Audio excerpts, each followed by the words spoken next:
നമസ്തേ. ഇന്നത്തെ വീഡിയോയിലേക്ക് സ്വാഗതം. ഇന്ന് ശനിയാഴ്ച വ്രതത്തെ പറ്റിയാണ് പറയുന്നത്. ജാതകത്തിൽ കണ്ടകശനി, ഏഴരശനി, അഷ്ടമി ശനി എന്നിങ്ങനെയുള്ള ശനിദോഷങ്ങളുള്ളവർക്ക് ശനിയാഴ്ച വ്രതം തുടർച്ചയായി എടുക്കുന്നതിലൂടെ അവരുടെ ജാതകത്തിലെ ശനിദോഷത്തിന്റെ കാഠിന്യം കുറയ്ക്കുവാൻ സാധിക്കുന്നതാണ്. കാരണം ശനിയാഴ്ച വ്രതം എടുക്കുന്നതിലൂടെ ശാസ്താവിന്റെയും ശനീശ്വരന്റെയും പ്രീതി നമ്മളിലേക്ക് വന്നു ചേരുമെന്നാണ് വിശ്വാസം. വൃശ്ചിക മാസം അയ്യപ്പന് വളരെ പ്രധാനപ്പെട്ടതാണ്. ആയതിനാൽ വൃശ്ചിക മാസത്തിൽ മുടങ്ങാതെ നമ്മൾ ശനിയാഴ്ച വ്രതം എടുക്കുന്നത് നമ്മുടെ ജീവിതത്തിലേക്ക് ശനിയുടെ പ്രീതി ഉണ്ടാവുന്നതാണ്. രാവിലെ കുളി കഴിഞ്ഞ് പൂജാമുറിയിൽ നിലവിളക്ക് കൊളുത്തണം. അന്നത്തെ ദിവസം നീലയും കറുപ്പും വസ്ത്രങ്ങളാണ് ധരിക്കേണ്ടത്. വിളക്ക് കൊളുത്തിയതിന് ശേഷം മന്ത്രങ്ങൾ ജപിക്കാവുന്നതാണ്. ശനീശ്വരന്റെയും ശാസ്താവിന്റെയും മന്ത്രങ്ങളാണ് ജപിക്കേണ്ടത്. അന്ന് നമ്മൾ ഒരിക്കലൂണായിട്ടാണ് വ്രതം അനുഷ്ഠിക്കേണ്ടത്. ഉപവാസമായും വ്രതം അനുഷ്ഠിക്കുന്നവർ ഉണ്ട്. അപ്പോൾ ഏതാണോ നമ്മുടെ ആരോഗ്യത്തിന് അനുയോജ്യം അങ്ങനെ ഒരു ഭക്ഷണക്രമം തന്നെ തിരഞ്ഞെടുക്കുക. ഒരിക്കലൂണായിട്ടാണ് എടുക്കുന്നതെങ്കിൽ ഒരു നേരം മാത്രമാണ് അരി ആഹാരം കഴിക്കേണ്ടത്. ബാക്കി നേരങ്ങളിൽ ഗോതമ്പ്,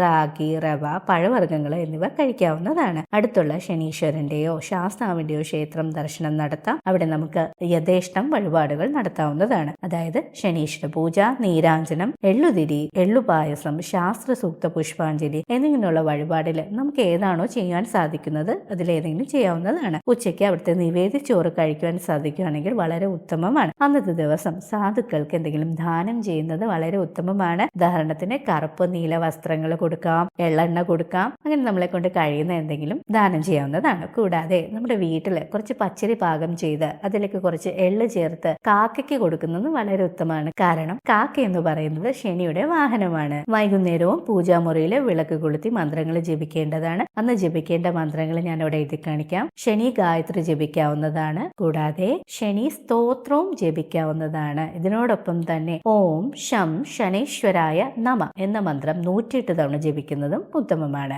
ശേഷം അടുത്ത ദിവസം രാവിലെ കുളി കഴിഞ്ഞ് അടുത്തുള്ള ക്ഷേത്രത്തിലെ തീർത്ഥമോ വീട്ടിലെ തുളസി തീർത്ഥമോ സേവിച്ച് വ്രതം അവസാനിപ്പിക്കാവുന്നതാണ്. ശനിയാഴ്ച വ്രതം അനുഷ്ഠിക്കുന്നതിലൂടെ കുടുംബ പ്രശ്നങ്ങള്, സാമ്പത്തിക ബുദ്ധിമുട്ടുകള്, തൊഴിൽ തടസ്സം എന്നിവ മാറുകയും കൂടാതെ ഹനുമാൻ സ്വാമിയുടെ ഒരു സംരക്ഷണം കൂടെ നമുക്ക് വന്നു ചേരുന്നതാണ്. ഹനുമാൻ സ്വാമിയും ശനീശ്വരനും തമ്മിലുള്ള ബന്ധത്തിന്റെ ഐതിഹ്യം അറിയാനായിട്ട് താഴെയുള്ള ആരോ ബട്ടൺ ക്ലിക്ക് ചെയ്ത് വീഡിയോ കാണാവുന്നതാണ്. ഇന്നത്തെ വീഡിയോ ഇഷ്ടമായ ലൈക്ക് ചെയ്യാനും സബ്സ്ക്രൈബ് ചെയ്യാനും മറക്കല്ലേ. നന്ദി, നമസ്കാരം.